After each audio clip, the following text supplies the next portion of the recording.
जी हां दोस्तों, यूपी में प्रियंका के खास को चंद्रशेखर देंगे सहारा, साथ छोड़कर चौंकाया, बड़े अपडेट से नई सुगबुगाहट शुरू। दोस्तों, जब कांग्रेस महासचिव प्रियंका गांधी को उत्तर प्रदेश की जिम्मेदारी मिली थी तो उस दौरान कांग्रेस में उन्होंने प्रदेश की राजनीति में दखल रखने वाले एक कद्दावर नेता को लाने में एक अहम भूमिका निभाई थी। लेकिन अब वो नेता कांग्रेस को छोड़कर चंद्रशेखर आजाद की आजाद समाज पार्टी में शामिल होंगे। दोस्तों, ऐसा दावा यूपी की सियासी गलियारों में खूब चर्चा हो रही है। ऐसे दावों की दावा हो रहा है कि वो कांग्रेस को छोड़कर आजाद समाज पार्टी से शामिल होंगे। आपको बताएंगे दोस्तों पूरी खबर, पूरा मामला, पूरा माजरा। अब द राजनीति का विशेष सेगमेंट देख रहे हैं, मैं हूं आपके साथ यासूब रजा। दोस्तों, आगामी विधानसभा से पहले कांग्रेस को बड़ा झटका लगा है। कांग्रेस से नसीमुद्दीन सिद्दीकी ने इस्तीफा दे दिया है। दोस्तों, नसीमुद्दीन पहले बीएसपी में थे, लेकिन उन्होंने बीएसपी छोड़कर कांग्रेस ज्वाइन किया था। अब उन्होंने कांग्रेस से भी अलविदा कह दिया साहब। उन्हें पूर्व मुख्यमंत्री मायावती का बेहद करीबी माना जाता भी था। अब विधानसभा चुनाव तो अगले साल होना है, लेकिन आने वाले महीनों में प्रदेश में पंचायत के चुनाव भी होने हैं। और नसीमुद्दीन के इस फैसले से उत्तर प्रदेश की राजनीति में एक बार फिर हलचल तेज हो गई है। दोस्तों, नसीमुद्दीन सिद्दीकी ने जब बसपा का साथ छोड़ा था तब कांग्रेस ने उन्हें पार्टी के लिए एक बड़ी राजनीतिक उपलब्धि के रूप में पेश किया था। उम्मीद जताई गई थी कि सिद्दीकी के आने से कांग्रेस को मुस्लिम वोट बैंक में मजबूती मिलेगी और संगठन को भी मदद मिलेगी। लेकिन कुछ ही समय में यह उम्मीद कमजोर पड़ने लगी और पड़ती दिखाई दी।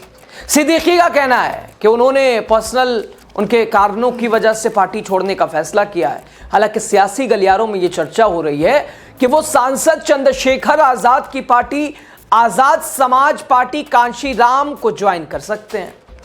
दोस्तों, कांग्रेस के लिए यह इस्तीफा खास अहमियत रखता है, क्योंकि पार्टी पहले से ही उत्तर प्रदेश में संगठनात्मक चुनौतियों का सामना कर रही है।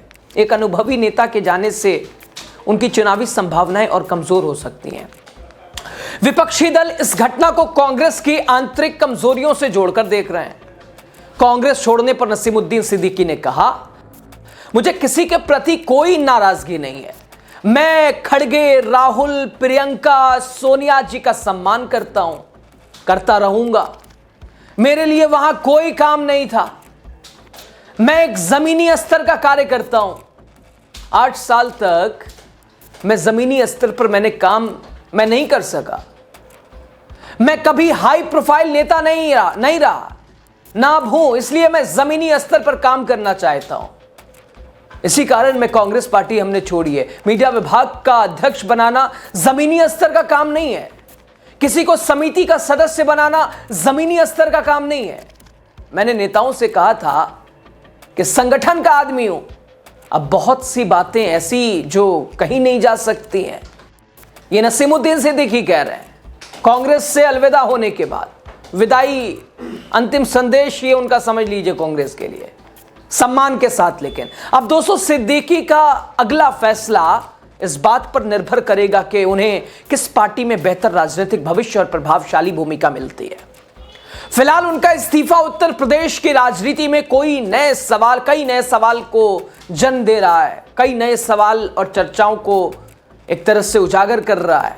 इसके साथ ही यह भी कहा जा रहा है कि नसीमुद्दीन सिद्दीकी पार्टी में अहमियत ना मिलने की वजह से नाराज चल रहे थे। पार्टी उन्हें पार्टी में उन्हें कोई पूछ नहीं रहा था।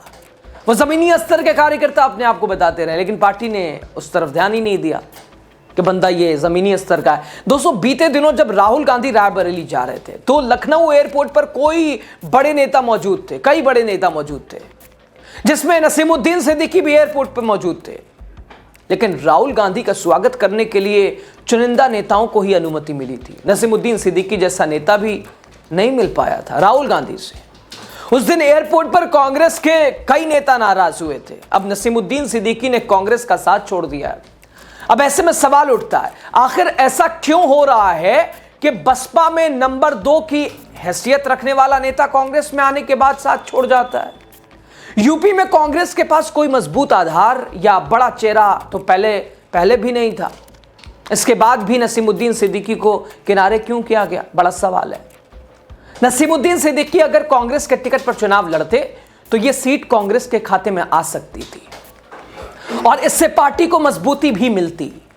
वैसे कहा जा रहा है कि यह कांग्रेस की ओर से उनके मन बदलने के प्रयास उनके शुरू हो चुके हैं। दोस्तों, नसीमुद्दीन सिद्दीकी मूल रूप से बांदा जिले के सयोड़ा गांव के रहने वाले हैं। उनका राजनीतिक सफर 1988 में बांदा नगर पालिका अध्यक्ष पद से शुरू हुआ था। वो चुनाव उन्होंने लड़ा था, हालांकि इस चुनाव में उन्होंने हार का सामना उन्हें करना पड़ा, जिसके बाद उन्होंने बसपा ज्वाइन। दोस्तों, 1991 में बसपा के टिकट से नसीमुद्दीन ने बांदा सदर सीट से विधायक का चुनाव जीतकर इतिहास रचा। वो न सिर्फ बांदा के पहले मुस्लिम विधायक बने बल्कि धीरे धीरे मायावती के खास और भरोसेमंद भी बन गए। भरोसेमंद नेताओं में गिने जाने लगे, करीबियों में मायावती के। 2007 में जब बसपा की सरकार बनी तब उनकी राजनीतिक मजबूती और प्रशासनिक क्षमता के कारण उन्हें मिनी मुख्यमंत्री भी कहा गया। मिनी मुख्यमंत्री। राजनीति में आने से पहले नसीमुद्दीन का झुकाव खेलों की ओर भी था। दोस्तों, वो राष्ट्रीय स्तर के वॉलीबॉल खिलाड़ी रह चुके हैं और इसके अलावा उन्होंने रेलवे में कॉन्ट्रैक्टर के रूप में काम भी किया है। उनके खेल और व्यवसाय का अनुभव बाद में राजनीतिक नेतृत्व और निर्णय क्षमता में भी मददगार साबित हुआ, जिसने उन्हें पूरे राज्य में कद्दावर नेता के रूप में पहचान दिलाई। नसीमुद्दीन सिद्दीकी ने बसपा सरकार में कई महत्वपूर्ण पद संभाले हैं। जब मायावती 1995 में पहली बार मुख्यमंत्री बनी तब उन्हें कैबिनेट मंत्री बनाया गया। इसके बाद 21 मार्च 1997 से 21 सितंबर 1997 तक शॉर्ट टर्म गवर्नमेंट में मंत्री भी रहे। 3 मई 2002 से 29 अगस्त 2003 तक 1 साल के लिए वो फिर कैबिनेट का हिस्सा रहे।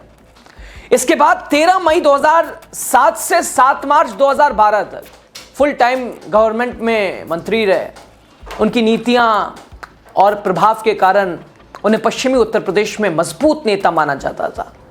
नसीमुद्दीन सिद्दीकी ने अपने करियर में चुनावी रणनीति से ज्यादा संगठन और सदन के भीतर अपनी पकड़ मजबूत रखी है। पिछले 2 दशकों से वो विधान परिषद सदस्य रहे हैं। उनकी पत्नी हुस्ना सिद्दीकी भी 5 साल तक एमएलसी रही हैं।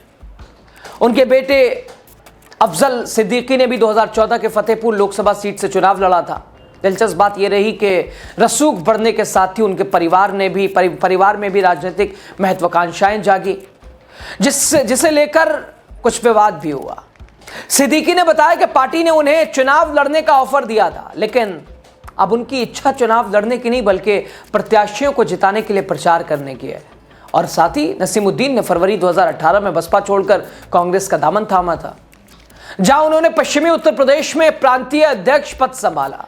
हालांकि अब उन्होंने कांग्रेस से इस्तीफा देकर अपने राजनीतिक सफर को नई दिशा देने का संकेत दे दिया है। उनका ये कदम क्षेत्रीय सियासत और पार्टी की रणनीति में चर्चा का विषय बना हुआ है।